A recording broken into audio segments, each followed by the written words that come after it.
How are you, everybody?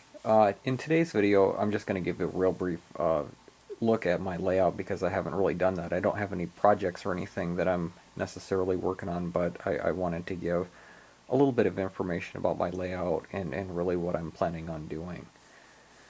So, I started construction on this back about a year ago in December, and I'm really busy. I work full time and I'm a full time student, so I don't have a whole lot of time to dedicate to my layout, but I have been able to make some progress with my layout, and I want to show you some of the plans that I want to do with this because after May I graduate and I'll have a whole lot more time to dedicate to working on this.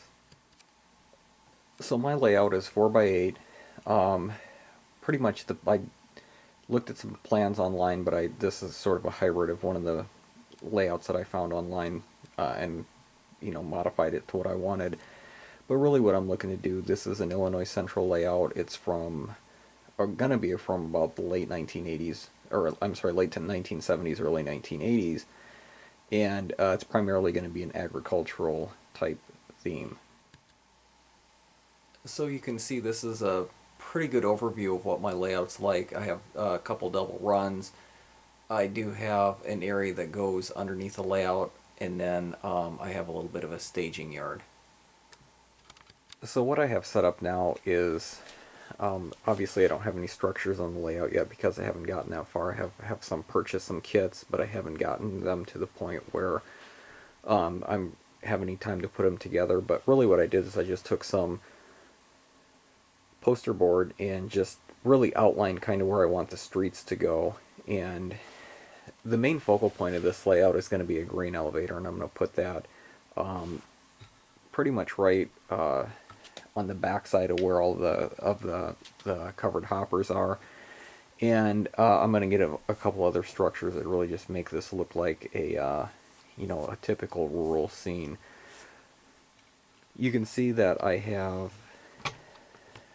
corked all my road, or I'm put road bed down underneath all my track. I have painted all of my track to make it appear, weathered, and I have gotten everything wired up to my Digitrax DCC system. So here's just a little close-up of my the weathering on my track. Basically, what I did was I spray painted it with a real sort of railroad tie brown color, and then I ended up hand painting all of the rails, the sides of the rails, to make them look fairly rusted. I know the lighting isn't the greatest here, but when you look at it in natural light, it really does have the appearance of a very weathered track. One of the focal points of my layout is the double crossover. I got a Shine Arc double crossover, and I know that it's not overly prototypical of what you'd see in a rural scene, but I really wanted that so I could either do a continuous run in the inner and outer loop, or if I wanted to run two trains separately, one on the inner loop, one on the outer loop, I wouldn't have to worry too much about, because it's a continuous run, so I needed the double crossover to really maintain the running of the locomotives regardless of what direction they're going. So one of the more unique features of this layout is the fact that I have it designed so the trains will actually go underneath the layout. And what I ended up doing, this is just some shaper sheep. I got the plaster for it. Painted it just right now, just a base color in order to, before I do any type of scenery work to it. One of the things I'm planning on doing right here, I'm going to make this into basically a wooden bridge. I'm going to model a little bit of water, not so much like more or less just like a drainage ditch with a little bit of water in it. You see that fairly frequently with water drainage out of the fields. And then you can see here is where it runs underneath the layout, and then it reappears on the other side of the layout. So this is just another look at my staging yard right now.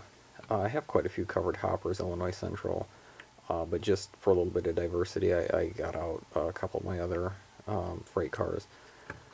Right now, the only locomotive I actually have is an Illinois Central GP9.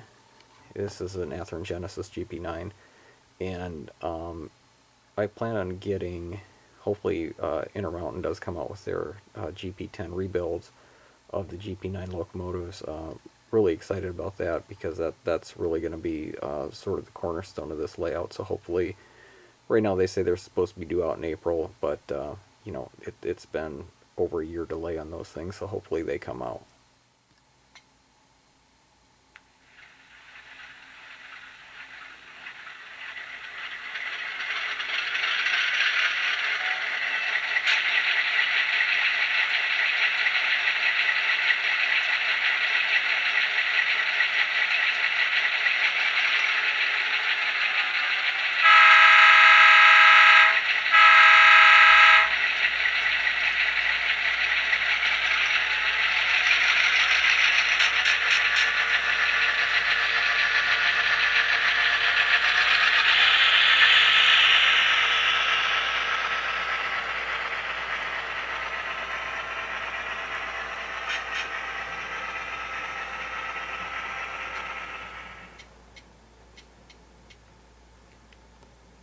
That's it for today's layout update. I will be sure to update you guys as I make any progress or any projects that I have to work on. But until then, happy railroading.